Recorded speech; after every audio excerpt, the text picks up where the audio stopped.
Hey everybody, a video tonight on Teotihuacan in Mexico.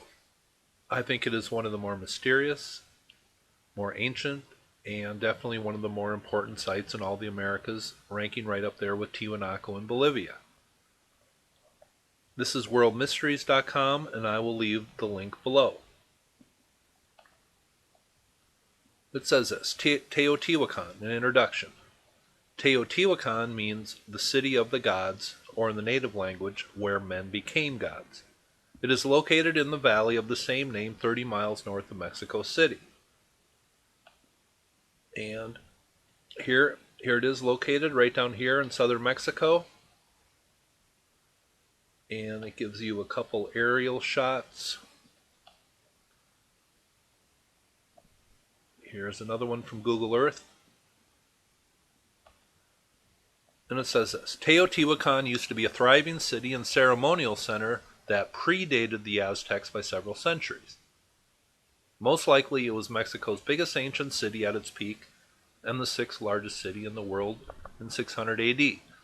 Teotihuacan began declining sharply around 650 AD and was almost completely abandoned around 750 AD. No one knows why. Well, I'm going to give you an answer for that a little later in the video. Here's just a few other pictures of it.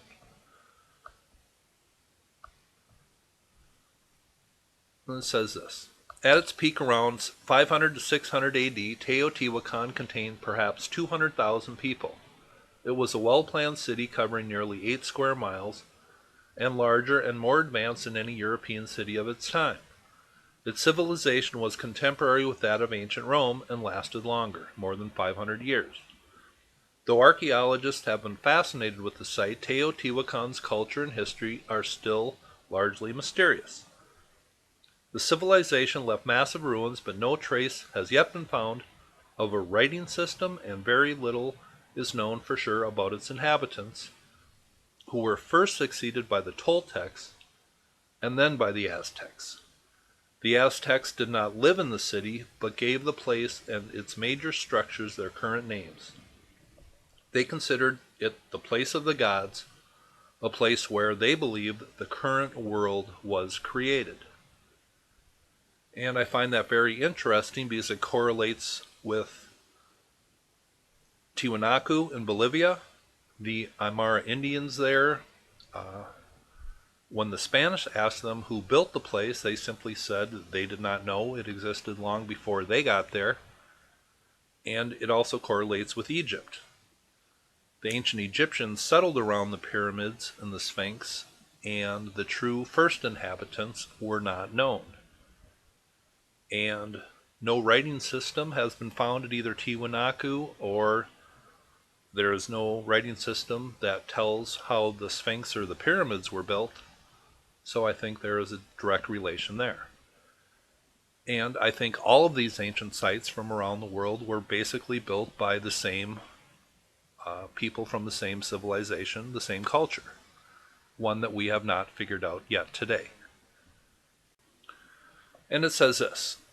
The Pyramid of the Sun, built in the 2nd century AD, and actually it was just finished in the 2nd century AD, it was started long before that, dominates the landscape of the ancient city of Teotihuacan in Mexico. It is the 3rd largest pyramid in the world and the largest in the Teotihuacan complex. It says, this sacred edifice stood 210 feet high and 650 square feet, a vast pyramid of rubble, adobe mud, and earth, all faced with stone. A wooden temple on the summit of the pyramid afforded a spectacular view of the sprawling city below. The pyramid is actually a succession of pyramids built one on top of the other over the centuries. The pyramids and many other structures at Teotihuacan are stepped rather than smooth-sided like the Egyptian pyramids, and the stones of which they are made are not as large as the stones used to build the Egyptian pyramids. At its peak time, most of Teotihuacan was plastered, and the pyramids were painted bright red. Now, this is another feature that is very interesting. It says another feature of some of the pyramid structures is that they contain a broad, thick layer of mica, which had to be brought from Brazil over 2,000 miles away. Mica is a very flaky and fragile material, yet it was brought in very large pieces from great distances and without wheeled vehicles. Then the mica was used on an inner layer of the pyramid, not where it could be seen. Why? One characteristic of mica is that it is used as an insulator in electronics and electronic things. Was that its purpose here? That is another mystery of Teotihuacan. It says in 1971, a large cave underneath the Pyramid of the Sun was discovered, which throws light on why the pyramid was constructed, and perhaps even on why Teotihuacan itself was built where it was. The cave is actually a natural lava tube enlarged and elaborated in ancient times. The Teotihuacan Valley is a side valley of the Valley of Mexico and is one of the number of natural basins in the midst of an extensive region of volcanoes. Therefore, there are many caves formed from tubes of old lava flows. The ancient use of the cave predates the pyramid. Aztec tradition placed the creation of the sun and moon and even present universe at Teotihuacan. In pre-Spanish Mexico, such caverns were symbolic wombs from which gods like the sun and the moon and the ancestors of mankind emerged in the mythological past. This is an immensely holy spot, and the memory of its location persisted into Aztec times.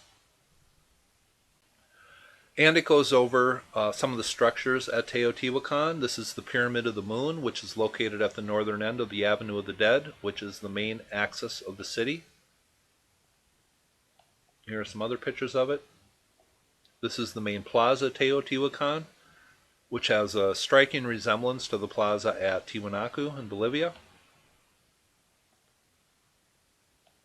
Here are some more pictures of it.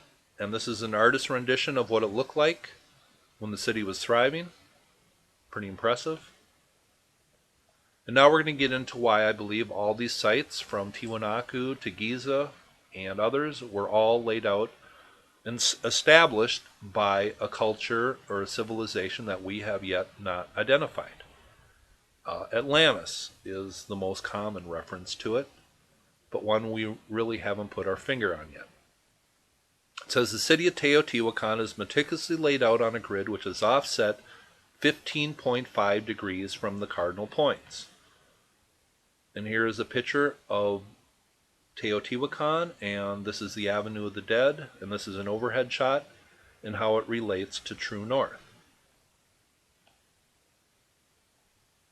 And if I can skip a little ahead here, I'm going to explain why Teotihuacan and the Mayans have a direct correlation. It says, Teotihuacan, it is meticulously laid out on a grid which is offset 15.5 degrees from cardinal points. Thus, its main avenue, the Street of the Dead, runs from 15.5 east of north to 15.5 west of south. While its most impressive structure, the Pyramid of the Sun, is directly orientated to a point 15.5 degrees north of west, the position at which the sun sets on August 13th. And why is August 13th so important? Well, this is my video that I uploaded on 8/13, August 13th, and I explained how the numbers 8 and 13 have a direct correlation to Earth's and Venus' orbit around the sun. And I believe the Mayan calendar was started on August 13th, not August 11th, and it ends on the 23rd of December, not the 21st.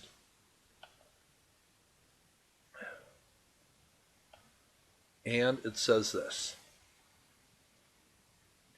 A brief examination reveals that the sun passed through the latitude of 14.8 degrees north on April 30th, on its way northward again, and on August 13th on its way southward.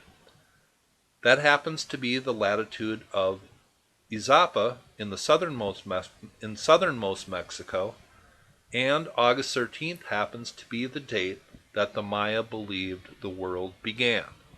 And here we find that date commemorated in the layout of the largest pre-Columbian city ever to be constructed in the New World, 1,000 kilometers and 1,000 years away from where it all began. So here is a little diagram. This is the Pyramid of the Sun here and how it directly faces the sunset on August 13th, which I believe was the date that the Mayan calendar started. So I believe that is a direct correlation between the Mayans and Teotihuacan, and can we find anything relating it to Egypt? Well, this is the Great Pyramid superimposed over the Pyramid of the Sun, and the Great Pyramid is almost identically twice the height of the Pyramid of the Sun, and the two bases appear to be almost exact. That is slightly interesting, but I think this is even more interesting. This is an early aerial photo of Teotihuacan. We got the Pyramid of the Sun right here, the Pyramid of the Moon right here. And what is very interesting about this is we seem to have a vacant square lot in between them. And it is flat and is cleared. Now, could the people who built these pyramids originally at Teotihuacan been planning a third pyramid? Here's an aerial shot of the pyramids of Giza. And if you can make this out, here's the Pyramid of the Sun here, the Pyramid of the Moon on the left part here. And this is the pyramids at Giza superimposed over the layout at Teotihuacan. The Pyramid of the Sun and the Pyramid of the Moon are in direct correlations to the pyramids at Giza, and the vacant lot appears to be right under where the Great Pyramid would be superimposed over it. So, people say that they built the Great Pyramids in relation to Orion's belt. Were they trying to do the same thing at Teotihuacan? I find that very fascinating. So once again, I find it interesting that we have these correlations from these most ancient sites around the world. And it seems one civilization spread out all around the world and started all of these most ancient sites. Earlier I said that the civilization collapsed around 700 AD, and there was no good explanation for it. Well, this is signofthetimes.net, and they had a story that came out the end of the last week, and it says, the collapse of the Maya is one of the world's most enduring mysteries. Now, for the first time, researchers have combined a precise climatic record of the Maya environment with the precise record of Maya political history. And what they did is they collected a stalagmite from a cave, and they sliced it up, and they recorded rainfall over the past 2,000 years. And around 660 AD, it seemed like a drought hit Mexico and the whole surrounding area. And I believe that is a direct reason why the civilization at Teotihuacan began to collapse and ultimately did. It seems we have a direct record of Maya climatic records along with their hieroglyphics and their political history, and it seems to relate the downfall of their rainfall with their collapse of their society, and you can definitely relate that to the civilization of Teotihuacan because their climate would have been the same. So once again, Teotihuacan, a very ancient site, one that the ancients, the Aztecs and the Toltecs, said was in existence long before they got there. I find this very interesting. It seems to relate to many other ancient sites around the world. Hope you thought this was interesting. Have a nice day.